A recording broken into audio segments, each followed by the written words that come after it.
Morning! I'm back with another quick recipe for you. These are my oat cookies. I've made 2 batches of oat cookies in this video. The first one is plain chocolate chip ones and the other ones are chocolate oat cookies. They're really, really simple to do. So let's start with the plain ones. You are going to start with 2 bananas and just mash them with a fork, and then you're going to add a teaspoon of vanilla essence. Once you've done that, you are then going to add in 40 grams of oats. You can just keep it as oats like I did, or you can blend it to make oat flour, whichever one you prefer. I just prefer to have them as porridge oats, and then you just give it a good mix until it turns into a bit of a batter. The only one that eats these. My son still is a bit unsure of them. He'd rather have a proper cookie. I'm working on him. I really am. Once you've done that, you then get some dark chocolate. If you've got some chocolate chips, then use those. You don't have to use dark chocolate. It's just a little bit healthier for you.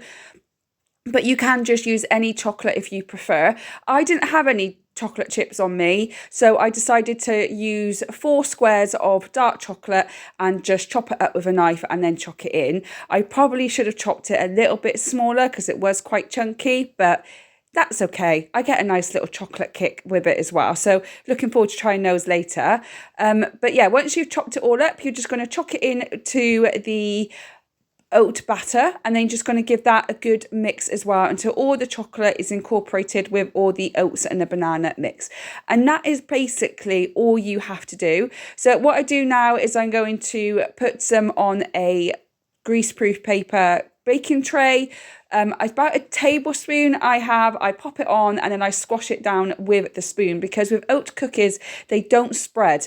Like normal cookies, they spread as they bake, but these oat cookies, whatever shape you put them in the oven with, is the shape that it will come out of the oven in. So you can be as creative as you want to. I just flatten it down with the back of a spoon.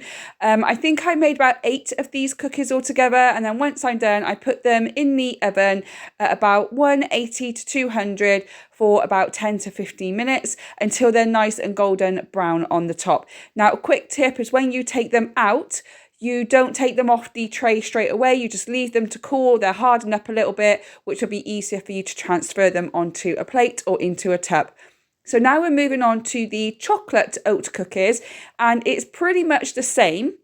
So all you do again is get 2 bananas and mash them with a fork. One of these bananas were really, really soft. The other one was a little bit harder, so it took me a little bit longer to do. Again, you're going to add in your oats. So you can do oat flour or you can just do normal oats. It's up to you. And you're going to add in a teaspoon of vanilla essence. And that there is the basic recipe of an oat cookie. Then you can add in whatever you want. You could add in some nuts if you wanted to, some coconut flakes if you wanted to, anything you want you can add it in. You could also add in some honey or maple syrup to make it sweeter if you wanted to, but I think they're sweet enough with the bananas. I then added in 2 tablespoons of cocoa powder. Now I added in a little bit too much because I only had a little bit left in the cocoa powder tub, so I put too much in. So really it could probably just have 1 tablespoon of cocoa powder, but because I put too much in, I added a little dash of almond milk.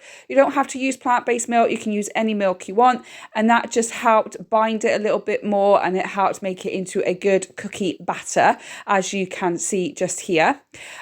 What I did then is, again, I got another baking tray, put greaseproof paper on, and I did exactly the same as I did before. I think with these cookies though, I made about 10 chocolate cookies, so that's quite good. Don't know why this was any different, but I think one of the bananas was a little bit bigger than the previous cookies I did.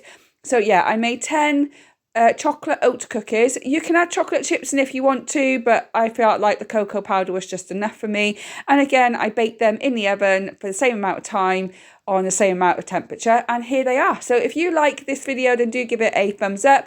Don't forget to subscribe for more videos that are coming up like this. They're absolutely delicious. You've got the chocolate chip ones there and the chocolate ones. I hope you enjoyed the video, and I will see you in the next one. Bye guys.